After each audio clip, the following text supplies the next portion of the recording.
बिस्मिल्लाहिर्रहमानिर्रहीम। आप देख रहे हैं द उर्दू गज़ट।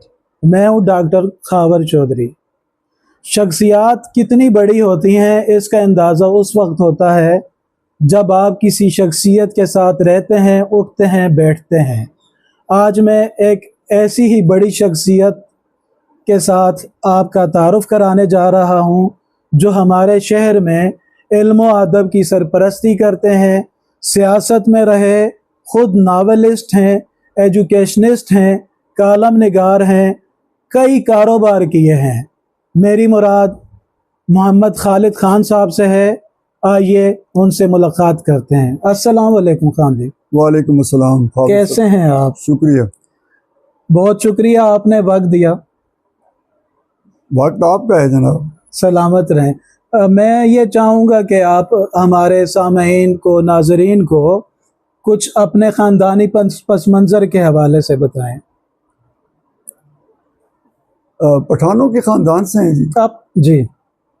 और उनकी दास्तान तो बड़ी तवील है जी। लेकिन ये इतना ऐसा तारुफ नहीं है जो लोगों को पता नहीं है। तो अमाइयों का दौर था जब हमारे बुज़ुर्ग गजर ख़ान तशरीफ़ लाए थे इस इलाके में। उससे पहले वो काबुल या अफ़गानिस्तान जो था उसी में उनकी रिहाइश वगैरह थी, जो कुछ आबाद थी। तो एक पेशावर के मकाम पर एक तपूर के कुछ इस किस्म के इलाके पे एक जंग हुई थी और वो जंग पठानों की आपस में थी। उसकी वजह ये थी कि खलील खैल एक कबीला था, वो अपने ही लोगों को पड़ गया। जैसे वो कहते हैं ना कि पठान अक्सर किसी दूसरे की ज़रूरत नहीं होती, पठान एक दूसरे के टांग खींचते हैं। तो वो जुल्म सितम पर आ गए। तो उस वक्त खान कज्जू खान गालबन था जो पठानों का सरदार था और वो मुतफिक का सरदार था। उसको बढ़त का जो हक दिया गया था तो उसको वो बढ़त यानी वसूली का हक था। तो उसकी तस्लीम शुदा एक हैसियत थी। तो उसने फिर खलील खैर लोगों को पहले तो समझाया, लेकिन वो वादा खिलाफ बढ़े रहे। बल्कि ये भी बात थी कि उनके ऊपर खानों का एहसान भी था, लेकिन वो एहसान फरामोश हुए। तो फिर उनके खिलाफ चूँकि कबीले के साथ लड़ाई थी, तो फिर उन्होंने सब कबीलों को इकट्ठा किया और कहा कि आप सब आएँ। और ये पहली जंग थी जिसमें जो सरदार था वो कोई ख़र्चा नहीं दे रहा था, सब लोग अपने ख़र्चे पे आए, अनाज का ख़र्चा, घोड़े वगैरह जो कुछ भी था। लेकिन चूँकि खान की एक पुकार थी, पहली पुकार थी, तो सब लोग आए। तो उसमें ये हमारा कबीला भी आया था। अच्छा, तो यहाँ हज़रों में आपके कौन बुज़ुर्ग पहुँचे थे? यही गजर खान ये पहुँचे थे। ऐसा हुआ कि इस जंग में एक तो वज़ाकता के लिहाज से तो पठानों की जैसे रवायती कदावर लोग थे, लेकिन इन लोगों को जो आए थे ये घोड़े रखने का बड़ा शौक़ था। इनकी जो तारीख़ में थोड़ा सा बताया जाता है, बुज़ुर्ग बताते हैं। एक बात है कि पठानों की कोई लिखी हुई रवायात बहुत कम है। जितनी भी किताबें पढ़ेंगे वो ज़बानी और जमा हुई हैं और जो कुछ होता रहा है वो इकट्ठे करते रहे। तो इनका जो घोड़े थे वो बड़े शानदार घोड़े थे। उसकी वजह ये थी कि इनके ज़माने में सदियों से कुछ तुर्क कबीला एक था जो उनके साथ था, जो सिर्फ घोड़े ही पालते थे। तो इसमें घोड़ों में वो पालने में और उनकी नस्लों का ख्याल रखने में वो बड़े शनावर थे, जानते थे उनको वज़ाकता के लिहाज से बहुत। तो जब ये कबीला आया तो दोनों जो लड़ने वाले कबाइल थे वो भी आमने सामने थे। तो दोनों कबीलों की जो नबुर्द आज़मात है, उनको ये था कि ये जो आए हैं, अभी जो आए हैं, तो ये अल्लाह करे हमारे तरफ आ जाएं।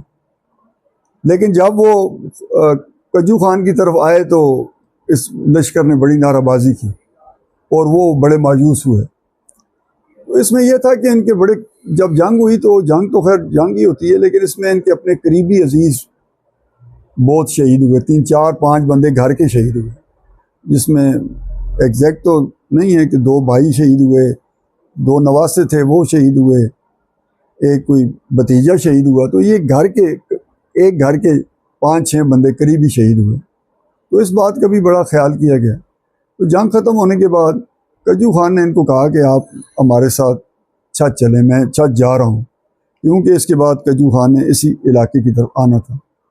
तो वो उनको लेकर आए और यहाँ उनको उस ज़माने के रवाज के मुताबिक जो ज़मीनें दी जाती थी वो उनको ज़मीन दी गई। खान साहब, आपके ज़ाती ख़ानदान का यहाँ क्या कारोबार था, क्या करते थे? ज़ाती जो ख़ानदान था उस वक्त तो ज़्यादातर ज़मींदारी थी, कुछ बीच में कुछ ताजर लोग भी थे। यहाँ जहाँ बैठे हैं यहाँ की ज़मीनें थी ये? हाँ जी, ये हमें जो विरासत में मिली हैं वही ज़मीनें हैं हमारे पास। और आपके बुजुर्ग थे अशरफ साहब, अशरफ खान? हाँ, जो हमारा ख़ानदान था वो अशरफ ही कहलाता था जी अशरफ खान की वजह से। जी वो हमारे दादा परदादा थे, जी मतलब अगर मैं बयान करूँ तो बयान कर सकता हूँ। जी जी। तो वो उन्हीं अजरों में हमारी बहुत ज़्यादा नामवरी जो थी वो अशरफ खान की वजह मैं से। चाहूँगा कि ये ज़रा आप तफसील से बता दें अशरफ साहब मैं अर्ज के बाद। करता हूँ अजब खान, जी वल्दे हाफिज शेर मोहम्मद खान, जी। वल्दे मतवली खान, वल्दे अशरफ खान।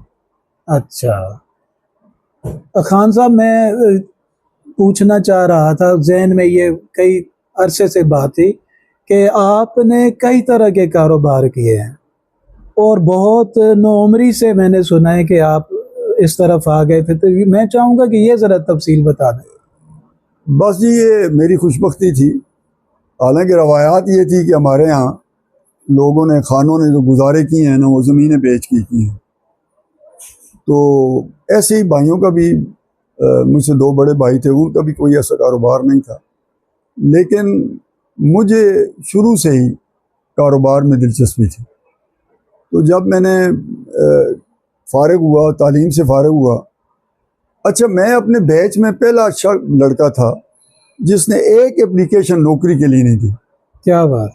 मुझे अच्छी तरह याद है कि मेरी कोई ख्वाहिश भी नहीं थी। तो बाज़ दोस्त मेरे साथ ही आगे निकल गए, नौकरियों में चले गए। मुझे कोई अल्लाह की मर्ज़ी होगी, लेकिन मुझे कोई ख्वाहिश नहीं थी कि मैं किसी मुलाजमत में जाऊँ। जी। तो फिर कारोबार में शुरू हो गया। कहाँ से शुरू किया? खावर साहब ये बड़ी तवील दास्तान है और मुख्तसरन? मुख्तसरन तो है, मैं आपको कम से कम भी बताऊँ ना तो कोई शोबा नहीं है जिसमें मैंने काम नहीं किया। सबसे पहला काम आपको बताता हूँ जी। बड़े दिलचस्प बात है। मेरे मामू जो थे वो पिंडी में रहते थे और मैं जब उनका दामाद बना तो अब उसके बाद वालदा ने कहा कि कारोबार भी करना है। यानी मेरी शादी जब हुई थी तो मैं कोई काम नहीं करता। तब तक आप खानों की तरफ ही थे? नहीं, खानों की तरफ ही नहीं था। उस वक्त भी मुझे एक बात याद आती है कि बड़े भाई ने कुछ 1 महीनों के लिए 2-3 महीनों के लिए टाल का काम किया था, लकड़ी का? लकड़ी के टाल का। अच्छा। तो मुझे आज याद आ गया, मैं उस पर भी फिर चलाता मैं रहा हूँ। अच्छा। तो लेकिन बाकायदा कारोबार फिर मुझे पिंडी में करना पड़ा। उसका ये था कि ब्रिगेडियर काजी इफ्तिखार साहब, वो मेरे ब्रदर इन लॉ और कज़न डॉक्टर मोहम्मद अली के होने वाले ससुर थे। बाद में वो हुए तो नहीं, होने वाले ससुर थे। तो देखें वो ज़माना क्या था कि वो उन्होंने मेहराबाद अजरो पिंडी चूड़ की साइड है, अच्छा। उसमें कुछ लूमें लगाई हुई थी, 3 लूमें। अच्छा। तो हमारा उनके साथ मिलना जुलना था। जब पिंडी भी मेरी वालदा गई तो वो उनके साथ जब मुलाकात हुई तो मेरी वालदा ने वैसे ही उनको कह दिया कि आप इसके लिए, खालिद के लिए कारोबार सोचें। तो वो बड़े खुश हुए, कहते ठीक है। वो मुझे अपने वो जगह पे ले गए कि ये लूमें होती हैं, ये होता है, तो तुम अगर चाहते हो तो तुम्हारे पास पैसे कितने हैं। तो वालदा ने मुझे बताया था कि मेरे पास 40,000 रुपये आया है उस जमाने में। जी। तो उन्होंने कहा कि ठीक है, तुम उनसे 40,000 रुपये ले लो और मैं जो है ना तुम्हारे साथ कारोबार करूँगा। मुझे कुछ पता नहीं, कुछ बात नहीं, बस दे दिए। और उन्होंने 3 3 उनकी लगी हुई थी और 3 लूमें और आके लगा दी। मतलब ये सेट होते हैं लूम्स के? नहीं, मर्जी पे है, 4 भी लग सकती है जगह के मुताबिक, 4 भी लग अच्छा। सकती है। तो वो पहला बिजनेस था। फिर मुख्तसरन ये हुआ कि उसी ज़माने में ये पहले कपड़ा बना के बेचते थे। अच्छा। लेकिन उसी दौरान अल्लाह ने ये मेहरबानी की कि ये जो टेक्सटाइल हमारे साथ बहुत मशहूर, बहुत बड़ी टेक्सटाइल मिल है। अब मैं उस लारनसपुर? नहीं, लारनसपुर तो इधर है, कोहिनूर कोहिनूर उसका मैं नाम भूल। उन्होंने ब्रिगेडियर साहब की तवज्जो से एक ठेका मिल गया कोर्स क्लॉथ का। अच्छा। अब कोर्स क्लॉथ आपको बताऊं कि ये जो आम कपड़ा होता है ना, इसमें 52 जो चलती है, 52 वो जो ठकाठक चलती है, उसकी बहुत लंबी चाल होती है, यानी उसके ऊपर अटेंटिव बैठना पड़ता है। लेकिन कोर्स क्लॉथ जो होता है वो ठकाठक होता है, ठकाठक उस पे बहुत अटेंटिव बैठना पड़ता है, क्योंकि वो 52 टूट जाए तो फिर मसला होता है, फिर दोबारा करना पड़ता है, धागा टूट जाए। तो वो ठेका उन्होंने कहा, मजदूरों ने कहा हम इस पे काम नहीं करेंगे। तो वो उनको किसी की ज़रूरत पड़ गई तो उन्होंने फिर इनको ठेका दे दिया और उसमें फिर हमने बड़े अच्छे पैसे कमाए। फिर यूँ हुआ कि कारोबार मतलब चल पड़ा। तो ब्रिगेडियर साहब ने मुझे कहा कि मैं इस कारोबार को बढ़ाना चाहता हूँ, अब हमारे पास जगह कोई नहीं। तो मुझे न जाने क्यों लगा कि वो काम नहीं करना चाहते मेरे साथ। बहरहाल मैंने कहा जी ठीक है, आप जैसे चाहें। तो उन्होंने मुझे कहा जी कि मैं बहुत अच्छा सलूक किया उन्होंने मेरे साथ। उन्होंने मुझे बहुत अच्छा नफ़ा भी दिया, 40,000 जो मेरा लूमों पे खर्च था वो भी मुझे दिया। और इस तरह मैं कोई 60,000 रुपये ले के ना उनसे अलहदा हो गया। अच्छा। अब आती है वो बात कि वो मैंने क्या किया जी। पेशावर रोड पे ये एनेक्सी बिक रही थी। अच्छा। वो मैंने 40,000 की खरीद ली, 10 मरले में थी, डबल स्टोरी थी जी। और उसमें एनेक्सी में 2 हिस्से थे, एक पे एक रिटायर्ड कर्नल साहब रहते थे और एक नीचे जो है आगा बशीर साहब हमारे इलाके के शडेर के, ये उस वक्त इंस्पेक्टर पुलिस थे, ये उसमें रेंट किराए पे रहते थे। वो मैंने वो जगह ले ली।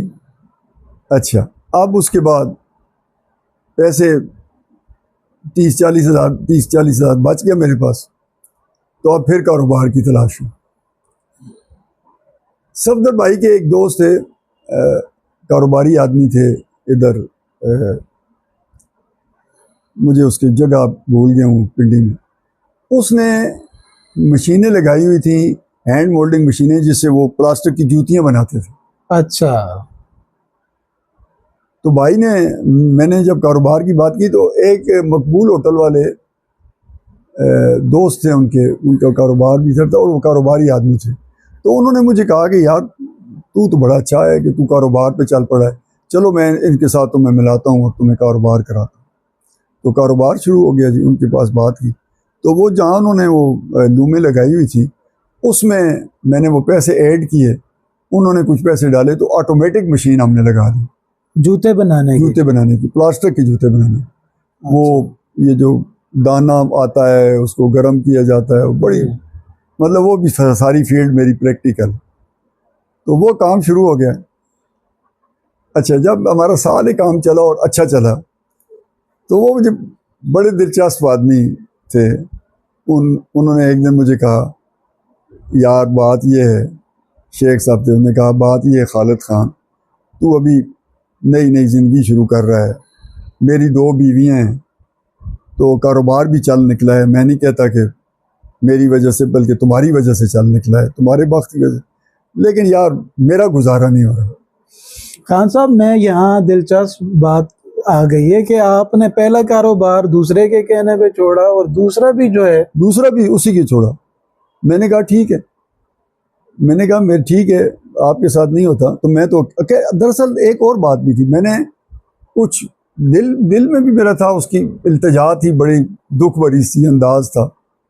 और दूसरी बात ये थी कि मुझे वो काम अकेला करना नहीं आता था। देखो, किसी का 20 साल का तजर्बा था, किसी का 30 साल का तजर्बा था, तो मेरा मुझे अभी भी वो समझ है, सारी बात है, ताना पेट अभी मुझे अभी भी याद है, लेकिन काम करना बड़ा मेरे जहन में ये था कि मैं कर नहीं सकता। अच्छा, तो फिर ये हुआ कि वो भी हुआ और उसने भी मुझे पैसे ठीक दिए, फायदा दिया, बड़ा फायदा दिया। अच्छा, अब जब फायदा हुआ तो फिर जनाब मुझे इत्तफाक से मैं चेक बाज़ार में, जो कबाड़ियों का बाज़ार था, उसमें एक दारा साहब थे, उनका मैं बड़ा मुस्तकिल गाहक था। अच्छा, मैं जब भी जाता तो कभी उनसे क्या ले लेता, अकाए का एक टेप रिकॉर्डर लिया उस ज़माने में, तो वो मैं उनके पास जाता रहता था, मुझे वो पुरानी चीज़ें बड़ी पसंद थी कुछ। तो एक दिन वो मुझे कहता है, और बड़े मज़े से वो के बोलते होते थे, अल्लाह उन्हें गरीक रहमत करे, तो कहते हैं कि खालिद जी आओ तुम्हें मैं एक बात बताऊं। मैंने कहा बताएं। वो मुझे लेके गया तो सिटी जो ये था सदर बाज़ार, इसमें कश्मीर रोड पे उन्होंने एक दुकान किराए पे ली हुई थी जो खाली थी। अच्छा, खाली थी तो वो फिर दुकान मुझे उसने दिखाई कि मैं यहाँ फ्रिज एयर कंडीशनर का काम करना चाहता हूँ, तो अगर तुम मेरे साथ आ जाओ तो हम मिल के करते हैं। उसका भी मुझे कोई पता नहीं था। अच्छा, तो मैंने हामी भर ली, लेकिन मैंने मशवरा कर किया, मामू से किया, तो वो कहते हैं ठीक है कर लो, उनको तो कोई एतराज़ भी नहीं था। तो वो फिर मुझे थोड़ी सी ज़मीन बेचनी पड़ी पहली दफ़ा। मतलब ये ज्यादा कॉस्टली ये काम बहुत था? बड़ा काम था, हाँ ये लाखों में काम था।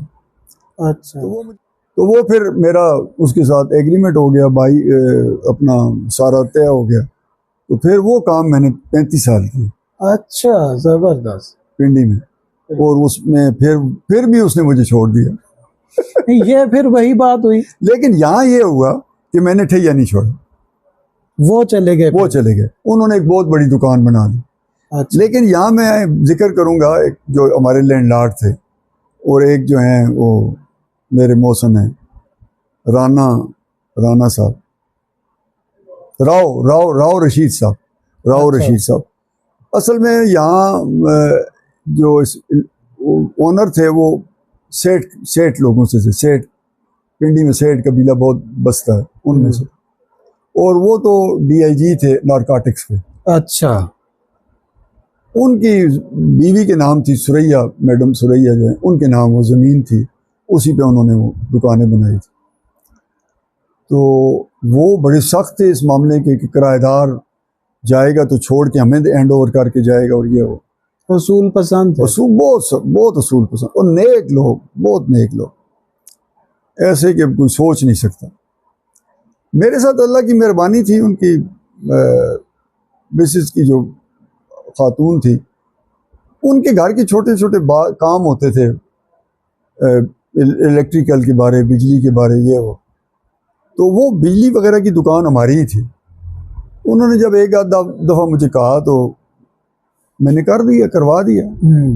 तो उनकी एसोसिएशन मेरे साथ बननी शुरू हुई, लेकिन राव साहब के साथ मेरी ज़्यादा एसोसिएशन थी, और वो उनके कारदार थे, सब कुछ करने वाले। मैंने उनको बताया जी कि ये दारा साहब मुझे दुकान दे रहे हैं, लेकिन जाहिर है कि पर्ची तो इनके नाम की है, तो आप क्या करेंगे, मैं ले लूँ या मैं ना लें? क्योंकि वो बड़ा मुश्किल होता है, आपको पता है। वो जी मालिक को, और मालिक भी इतना बड़ा आदमी, तो उसके साथ मालिक को तो वैसे भी शहर में नहीं लड़ाई कर सकता कोई। जी। तो मैंने बात की, तो उन्होंने कहा कि आप बिल्कुल इससे ले लें और मैं आपका एग्रीमेंट करवा दूँ। Very good. मैंने ले ली। दारा साहब ने उसको बताया जी कि मैं छोड़ रहा हूँ, तो उन्होंने कहा ठीक है। दारा साहब ने छोड़ा, तो उन्होंने मेरा ना सिर्फ एग्रीमेंट कराया, बल्कि मुझे जो दारा साहब का एडवांस था ना, जो मैं उसको दे दिया था, उसमें से 50% वापस करवा दिया। अच्छा, फिर जनाब वो 35 साल हमारे बड़े सुख के गुजरे। आपने इसी अरसे में दवासाज फैक्ट्री हजरों में लगाई? वो कारोबार चल रहा था। तो जरा उस फैक्ट्री के मुतालिक बताएं, वो क्या काम था? बीच में ऐसा हुआ कि 84 की बात है गालिबन, कि बारिशें हुई और कूलर्स वगैरह का बड़ी तबाही मची, कारोबार कूलर का ख़राब हो गया। अच्छा। तो मुझे ये एहसास हुआ, मेरे साथ मुस्तफ़ा साहब भी वो कूलर्स का काम करते थे, वो दोस्त भी थे बड़े अरसे से, 35 साल में वो भी हमारे साथ थे, वो PIA में वैसे काम करते थे। तो वो सारी पानी पी। तो वो उनका भी राय थी कि जी को हम कारोबार करते हैं, तो उसमें फिर ये इंसेक्टिसाइड का कारोबार, अच्छा ये PCSIR लिबर्टी लाहौर का प्रोजेक्ट था, इन्होंने उसको डेवलप किया था निकोटीन सल्फेट में। तो तम्बाकू तो हमारे इलाके में बहुत था, तो वो फिर, लेकिन ये बहुत तवील दास्तान है, सारे दास्तान जो है ना, इसको सम अप करना थोड़े लफ्ज़ों में बहुत मुश्किल है। कभी इस पे पूरी बात कीजिएगा तो मैं आपको तफसील। वैसे आप सिर्फ ये बता दें कि बंद क्यों किया था? बंद ये हुआ जी कि जो तेल की कीमतें थी, मिट्टी के तेल की कीमतें, वो बहुत ज़्यादा हो गई। अच्छा। फिर जो मेन काम ये था कि यहाँ हमने सोचा था, असल में जो तम्बाकू बोर्ड था ना, मैं उन पे कोई एतराज़ तो नहीं करता, लेकिन अफसोस की बात यह है कि उनका जितना डेटा था ना, वो अपडेट नहीं था। अच्छा असल में इंग्रेडिएंट्स इसमें निकोटीन थी तंबाकू में, अच्छा और इनके पास कोई डेटा नहीं था कि इसमें कितना होता है। अच्छा, वो फिगर में कोई होती है? फिगर में 0.6% और 6.1%, अच्छा तो इतना होता था। इसमें इंडिया ने बड़ा काम किया हुआ है। तंबाकू बोर्ड ने हमारी बड़ी मदद की, उन्होंने हमें बीज तक मंगवा के दिया इंडिया से। अच्छा। और कहा कि ये काश्त कराएं। अब देखें, काश्त होना है, बनना है, और फिर लंबा कतरे से गौर होने तक, उसमें मेरे फिर बहुत सारे मसाइल पैदा हुए। लेकिन हमें एग्रीकल्चर बैंक ने भी बड़ा सपोर्ट किया। अच्छा। वो चाहते थे कि ये काम चलता रहे, और उसकी रजिस्ट्रेशन भी बाकायदा। वो एक पूरा एक आग का दरिया है और डूब के जाना है। अच्छा।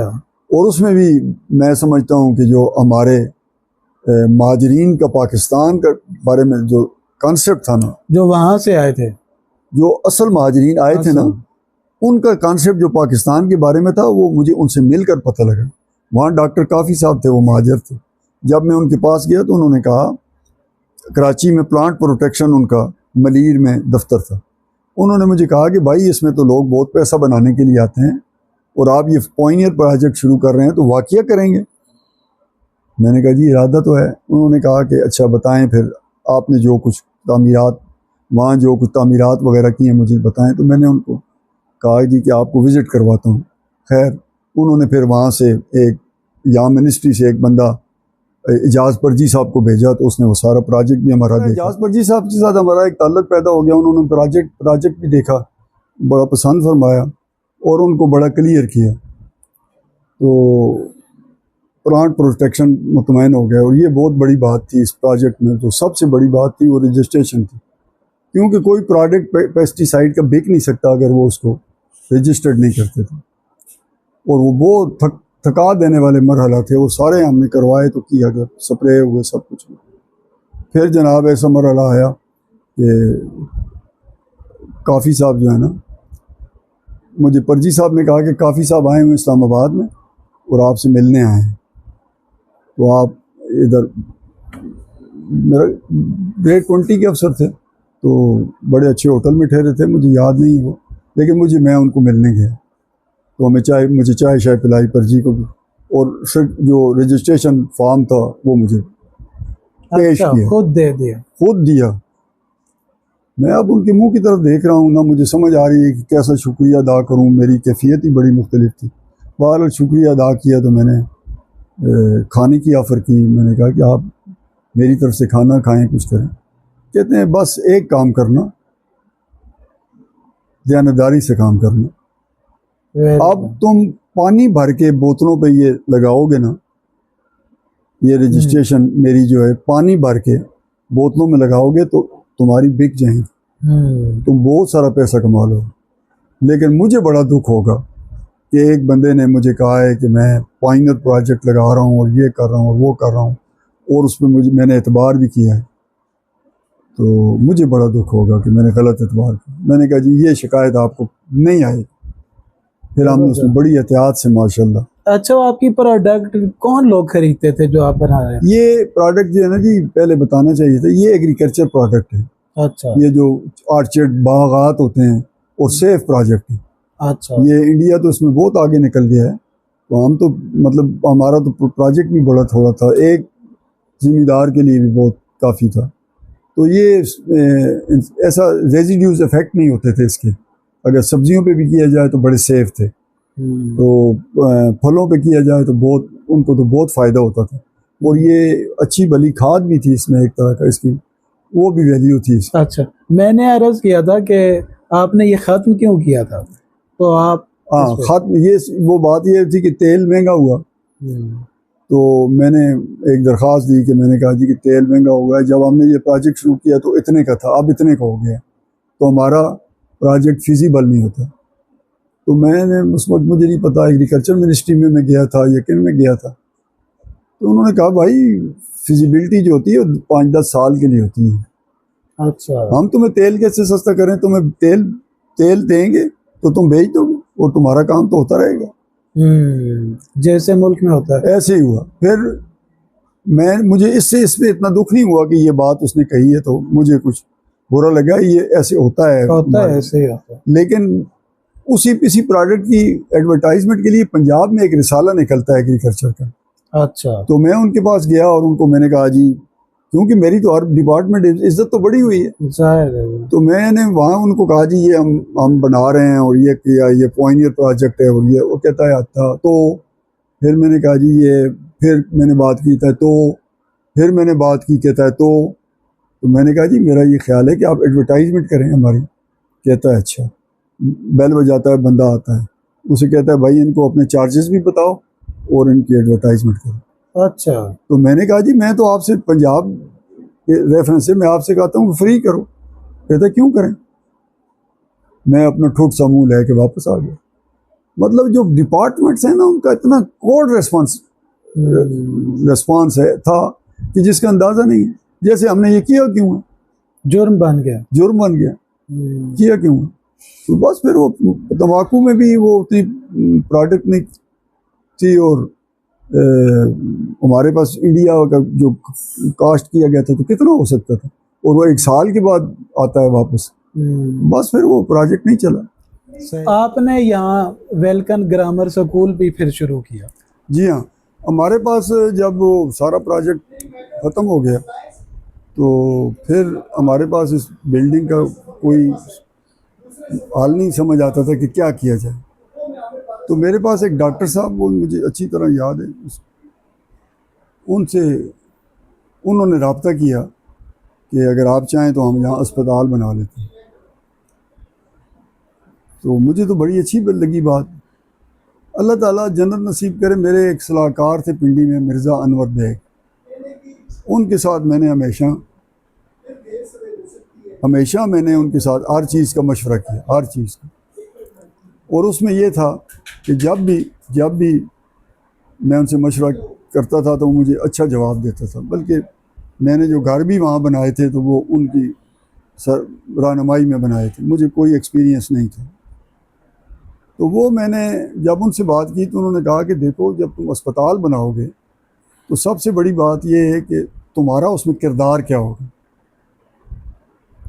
और फिर अगर तुम्हारा कोई किरदार होगा तो ये होगा कि बंदा ज़ख्मी है, आया है, ठीक है, बीमार है और फौत हो गया और तुम उसका बिल बना रहे हो, और तुम्हारा क्या ख्याल है कि तुम कंफर्टेबल हो गए। अल्लाह की मेहरबानी थी कि हम ऐसे दोस्त थे कि हम जानते थे कि क्या हम कर सकते हैं और क्या नहीं कर सकते। अखलाकी सतह बड़ी अहम बात जी, बड़ी अहम बात है। तो मैंने कहा कि, और स्कूल में तो मैंने कहा जी स्कूल तो मेरा ख्वाब है। अच्छा, मैंने 2 ज़िंदगी में काम सीखने की कोशिश की थी। एक काम तो जो कारोबार किए तो वो तो किए, लेकिन मुझे खराद मशीन का काम बहुत पसंद था और साथ मुझे टीचिंग का बहुत शौक था। ये खराद मशीन का क्यों? मतलब पुर्जा जो बनता है ना, बड़ा फैसिनेट होता है बंदा। मैं घंटों देखता रहता था खराद मशीन को चलती हुई। कहाँ पे? पिंडी में हूँ, हजरों में हूँ, जिधर भी हूँ, जहाँ मुझे खराद मशीन कहीं मिल जाए ना, मैं किसी काम से बैठा हूँ तो मुझे देखने में बड़ा मज़ा आता था, यार कैसे एक पुर्जा निकल आता है, बन जाता है। तो साथ ये था कि यार टीचिंग हो, तो वो तो मेरा ख्वाब था। मैंने फिर आपने शुरू कर दिया। फिर शुरू कर दिया।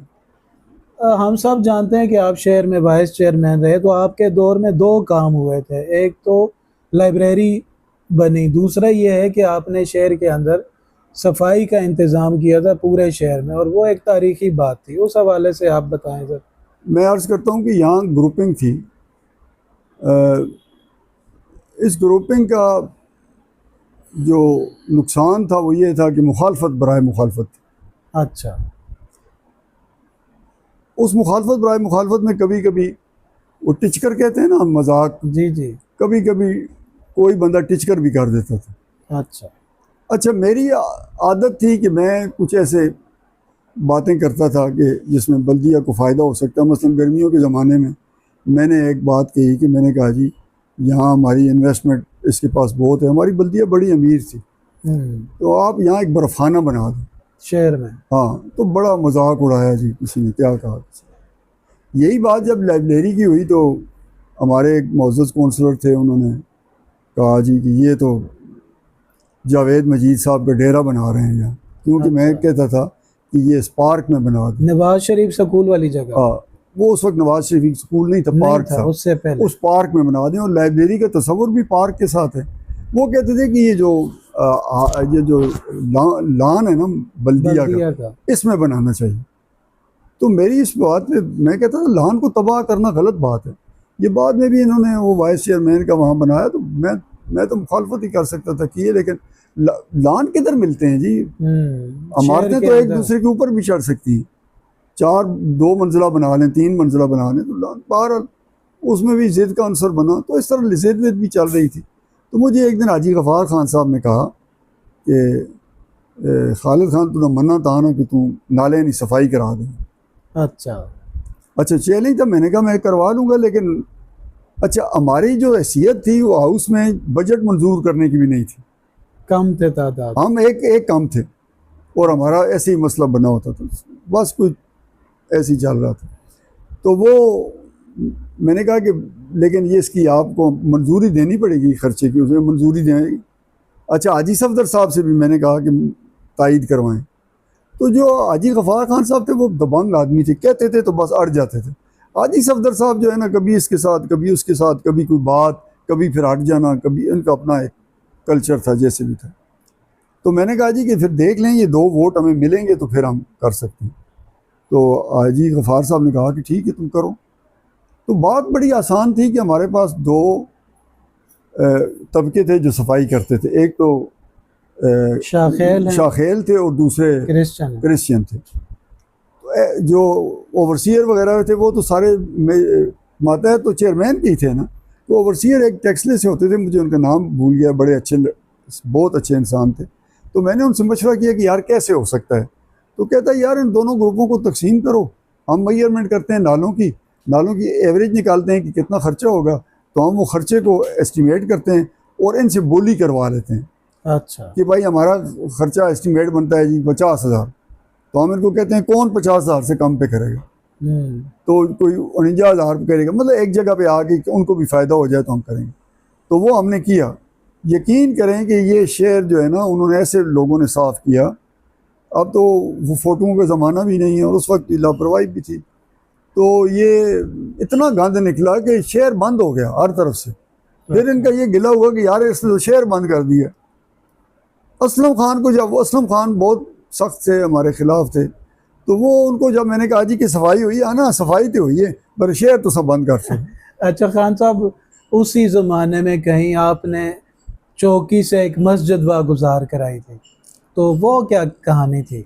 लेकिन आपने 2 बातें पहले पूछी हैं, लाइब्रेरी का भी जिक्र किया। जी जी जी। लाइब्रेरी का जिक्र ऐसा है कि लाइब्रेरी का हमें हुक्म आया हुआ था चीफ मार्शल एडमिनिस्ट्रेटर की तरफ से कि हर बल्दिया में एक लाइब्रेरी बनाएं। वही लाइब्रेरी की जब बहस चली तो हमने कहा कि यहीं बनानी चाहिए। उस पर फिर बहुत सारी झगड़े फसाद हुए, इसका नक्शा भी बनाना है। फिर मैं पिंडी से फ्री ऑफ चार्ज एक नक्शा बनवा के लाया। ये जो नक्शा है वो फ्री ऑफ चार्ज बना हुआ है, तो वो मैं लाया। तो मैंने कहा जी इसको लाएं, और फिर बड़ी मुखालफत में हमने ये लाइब्रेरी बनाई। और फिर इसको कैसे नज़रअंदाज किया गया कि स्कूल बना दिया गया। आप देखें पिंड अजरों में 7,000 स्कूल हैं, लाइब्रेरी एक भी नहीं। और लाइब्रेरी क्या है, वो बल्दिया के अंदर है। कहते थे नहीं बनानी, बस अप्रोच कम, वो अप्रोच कम है, विजन कोई भी नहीं था। बस ये बात करनी। एक दफ़ा ऐसे हुआ कि मुझे कहा गया कि तुम भी मुखालफत बराए मुखालफत करते हो। मैंने कहा मैं नहीं करता, मुझे बल्दिया के मफाद में मुखालफत कभी भी पसंद नहीं। तो एक दफ़ा ऐसा हुआ कि बोली हुई मंडी की तो कम थी, तो अफजल खान जिनके साथ मेरे वाइस चेयरमैन का इलेक्शन भी हुआ था, तो वो उन्होंने तजवीज़ पेश की कि मैं इसकी बोली बढ़ा सकता हूँ। तो मुझे कहते हैं कि तुम इससे मुत्तफिक हो, मैंने कहा मुत्तफिक हूँ। अच्छा, वो मैं सवाल फिर दोहराता हूँ कि वो चौकी जो है मस्जिद थी, आपने उस चौकी से वागुजार कराई थी वो भी सर, वो ऐसा हुआ कि वो भी हाजी साहब, हाजी सफदर साहब जो है ना, उन्होंने मुझे कहा कि यार एक बड़ा आम काम है, हमारी एक मस्जिद है जो पुलिस चौकी बनी हुई है। उनके वालिद साहब भी उस वक्त याद थे, वो तो काफ़ी उम्र पाई है उन्होंने, और वो मियां गुलाम रसूल साहब। मियां गुलाम रसूल साहब, उन्होंने उसमें नमाज भी अदा की है। और दूसरे इधर काजी साहब जो शाह ढेर है, इनके बेटे अभी भी याद है, उनके सामने वो काजी साहब से भी मुलाकात हुई। उन्होंने कहा जी कि बिल्कुल हमने यहाँ जुम्मा भी पढ़ा है। तो अल्लाह का नाम लेके मैं उसमें शुरू हो गया। पिंडी में जो उस वक्त कौन सा चेयरमैन, वो क्या नाम है जो चेयरमैन होता है, उसको कुछ ज़्यादा कुछ और कहते हैं जी, मेयर थे। मेयर। तो मेयर जो है वो थे बड़े मशहूर आदमी, लेकिन उनके साथ जो करता धरता थे वो नसीर साहब से, नसीर खालिद साहब थे। अच्छा। नसीर खालिद साहब मेरे बहुत अच्छे दोस्त के, जावेद खालिद के वालिद थे। तो वो मैंने उनसे कहा, अच्छा एनुअल डिनर देते थे वो ज़िया-उल हक साहब, तो ज़िया-उल हक साहब को एनुअल डिनर देते थे। तो मैंने उन्हें कहा जी कि मेरी उनसे मुलाकात करा दें, मैं ये मस्जिद की बात उन तक पहुंचाना चाहता हूँ। अच्छा। तो उन्होंने कहा कि पहुंचा दूंगा, तुम मेरे साथ रहना। बहरहाल मैं, उन्होंने पहुंचा दिया, मुझे उनके सामने खड़ा कर दिया जी ये भी कुछ कहना चाहता है। तो मैंने उन्हें कहा जी, मैंने कहा ये ऐसे मस्जिद कितने अरसे से पुलिस चौकी बनी हुई है और ये असल में मस्जिद है, तो इसको बहाल किया जाए। मुझे बड़ी हैरत हुई क्योंकि वो तो बहुत नेक आदमी थे, लेकिन उन्होंने पहले जो मुझे कहा उसमें मुझे बड़ा मायूस किया। उन्होंने कहा यार मस्जिदें थोड़ी हैं कि तुम एक चौकी को बंद कर रहे हो, और चौकी की ज़रूरत तो ज़्यादा होती है। अच्छा। तो मैंने उसकी तरफ देख के, मैं तो कोई इसरार ही कर सकता था, लेकिन उन्होंने, खालिद साहब ने इसरार किया, और जी ये बात मस्जिद की है तो इसको बनने दें, मतलब उनको कहा, खुले दिल से कहा। तो फिर वो उन्होंने कहा जी किधर है वो DIG साहब, मुझे नाम भी याद था उनका, उनको बुलाया तो उनको कहा कि ये कर दो। बस फिर वो मैं DIG साहब के पीछे पड़ गया डरता डरता। और अल्लाह ने किया कि फिर एक टाइम आया, इंक्वायरियाँ हुई, बहुत इंक्वायरियाँ हुई, बड़े बड़े अच्छे लोगों ने इंक्वायरियाँ की। वो मुझे नाम भी सारे मेरे पास लिखे हुए हैं मस्जिद पे। मैंने पूरा एक, मेरे पास एक डायरी है जिस पे सारी रुदात लिखी हुई है। तो वो फिर अल्लाह ने किया जी कि वो बन गए। फिर वो किसी के हैंड ओवर हुई?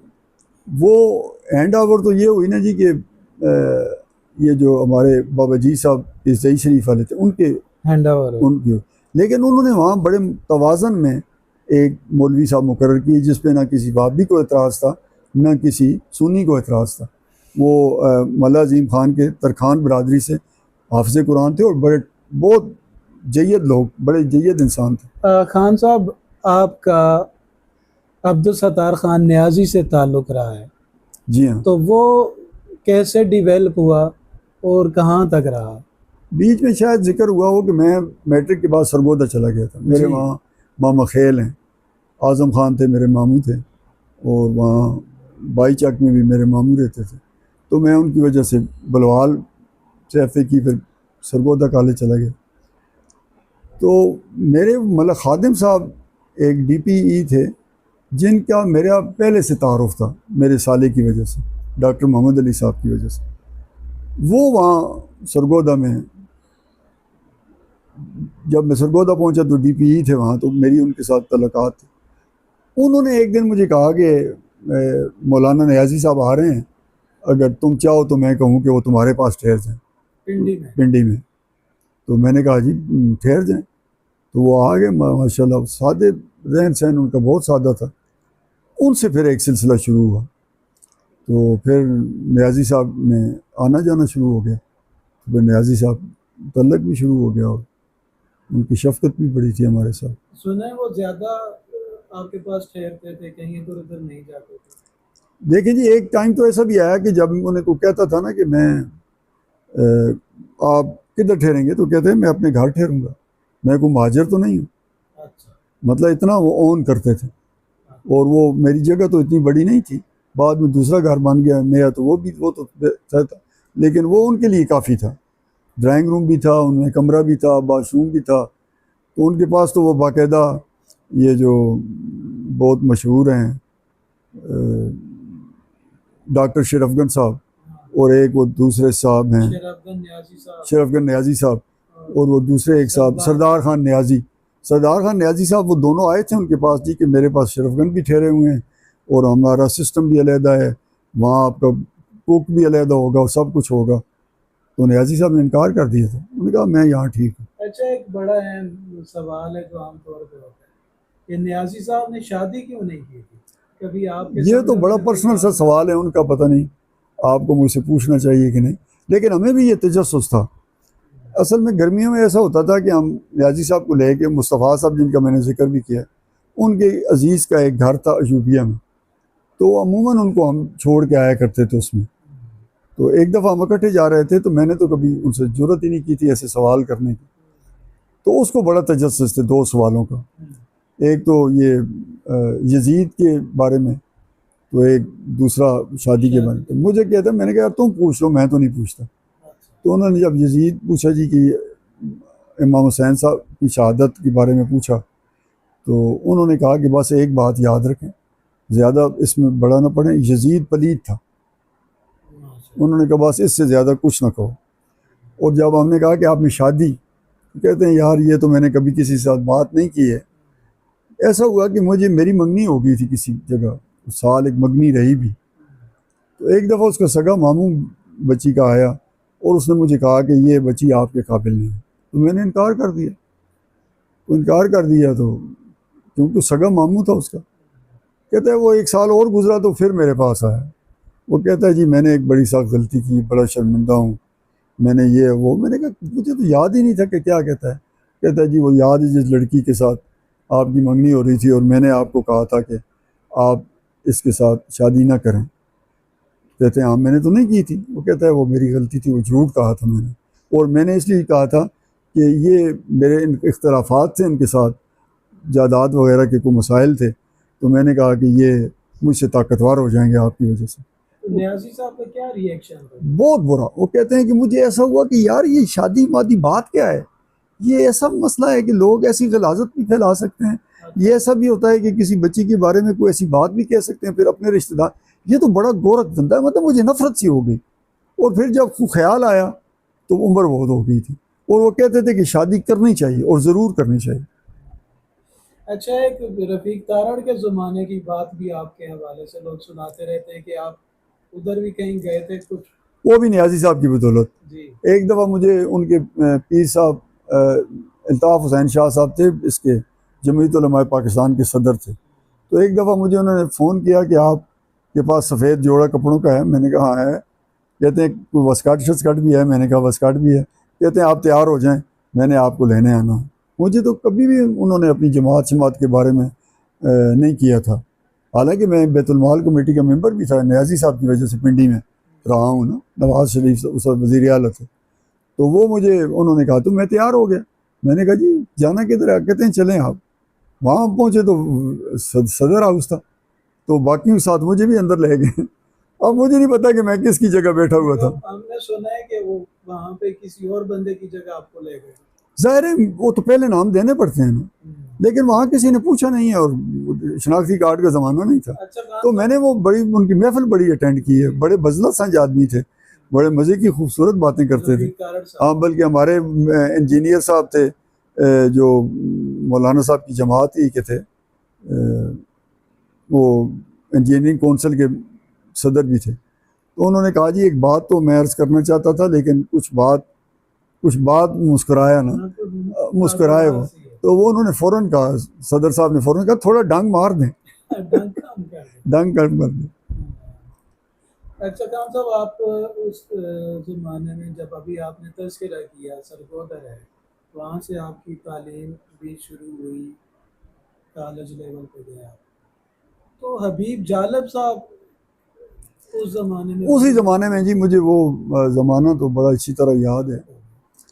जब ये बहुत पुरानी बात है, सैकलों ने जोराबाद में एक मुशायरा करवाया था और उस मुशायरे में हबीब जालिब भी इन्वाइटेड थे।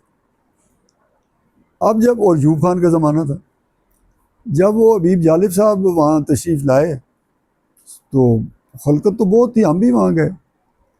हुआ ये कि हुक्म आ गया ऊपर से कि हबीब जालिब नहीं पढ़ेंगे। अच्छा, नहीं पढ़ेंगे। नहीं पढ़ेंगे। तो सैकड़ों को तो बेचारों को अपने पढ़ गई। आप देखें ना, अब ज़माने के हिसाब से आप सोचें ना, उस वक्त तो फिर भी ज़माने की बात। तो वो बल्कि अभी जालिब एक शेर पढ़ा करते थे, वो मैं मुझे एक वैसे याद आ गया कि जब वो शेर एक पढ़ते थे, मूँछों वाला जुर्म करे और दाढ़ी वाला पकड़ा जाए, तो हमेशा नवाब इमाम मोहम्मद खान की तरफ इशारा करते थे, और साथ दाढ़ी की बात होती थी तो मौलाना अफसान खान न्याजी की तरफ इशारा करते थे। और मौलाना साहब के बहुत बड़े अकीदतमंद भी थे, वो भी मैं आपको सुनाता हूँ बात, आप याद रखिएगा। अच्छा, वो जनाब वहाँ उन्होंने कहा जी कि हबीब जालिब नहीं पढ़ेंगे। तो हबीब जालिब साहब को कहा जनाब जो मर्जी हमसे ले लें, और ये उन्होंने कहा आप लोगों ने मेरा नाम इश्तहार में दिया है और मेरी वजह से लोग आए हैं, और जालिब पढ़ेगा, मैं पढ़ूंगा, जो मर्जी कर लें। बहरहाल जी जालिब ने पढ़ा। चारागर दर्दमंदों के बनते हो क्यों, तुमने सदियों है लूटा हमारा सुकून, अब कहाँ तक चलेगा तुम्हारा फसूं, तुम नहीं चारागर कोई माने मगर मैं नहीं मान। बेरवी में गाते थे कि मज़ा आ जाता था। और ऐसे ही सारी बड़ी नज़में पढ़ी उन्होंने। सुना है आपने उनका कोई वो सर फिर किताबत किया? नहीं सर, ऐसा है कि सर मक्तल एक किताब थी और वो उस पर पाबंदी लगी हुई थी। वो एक नुस्खा कुछ लड़कों को मिला, इस तहरीक के साथ मिला कि हर बच्चा एक अपने लिए लिखेगा और एक किसी और पे और को लिख के देगा, कापी पे उस पर किसी को देगा, ये फैलाएगा। तो हमने तकरीबन 30-40 नुस्खे लिए थे। मैंने, मेरे पास वो नुस्खा पड़ा हुआ है जो मैंने अपने लिए लिखा था और दूसरा दे दिया किसी को। अच्छा, अब हम आपकी अदबी तगोताज की तरफ आते हैं। आपके 2 नावल छप चुके हैं, तीसरी की तरफ तैयारी है, बढ़ रहे हैं। तो ये शौक कहाँ से लगा आपको कि कैसे? बस ही मुझे, मेरे अगर वो कुछ पुराने आप देखें ना जी रजिस्टर वगैरह, मुझे कुछ लिखने की लत थी। अच्छा। इब्न सफ़ी से मैं बहुत मुतासर था, नसीम अजाजी से बहुत मुतासर था। नसीम अजाजी के नावल और बड़े ज़ख़ीम नावल हुआ करते थे, खाक व खून, 1000 सफ़े का, और मैंने एक एक रात में पढ़ा है। अच्छा। एक एक रात में। अच्छा। और उनके सारे नावल, रज़िया भट्ट जो थी वो हमारी बड़ी आइडियल थी, उसको भी बड़ा पढ़ा है। तो इन लोगों की वजह से बस कुछ लिखने का शौक़ हुआ। फिर वो लिखना लिखाना जो था वो तो था, आगे तो आपको बहुत कुछ पता है माशाल्लाह। आपकी वजह से ये एक किताब छपी, फिर दूसरी किताब छपी। तो राशिद साहब ने तो मेरी किताबें लेके बैठ गए थे, जैसे अपनी किताबें लेट के बैठ गए। जैसे अभी वो कालम जो मैं लिखता रहा हूँ, मुझे हर वक्त कहते थे वो मैंने कंपाइल कर दी हैं, वो बस निकालने हैं। अज़रो अखबार में आप ही के कहने पे मैंने लिखे थे, और उसमें अपना अल्लाह गरीक रहमत करे अफजल डार साहब को, वो लिखते थे, तो कभी मेरे बात का जवाब देते थे, कभी मैं उनका जवाब देता था।